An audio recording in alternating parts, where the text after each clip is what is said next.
ગુણોના પતિ છે અને બીજા છે ગુરુ બિન મીઠે ન ભેદ ગુરુ બિન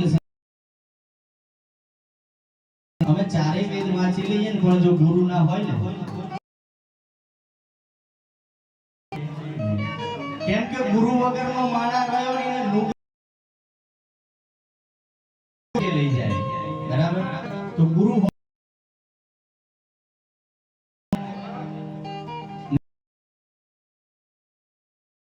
જ્ઞાતિનો ગુરુ એ બ્રાહ્મણ છે ગુરુની વંદના કરી એ ગુરુ મહારાજ પાસે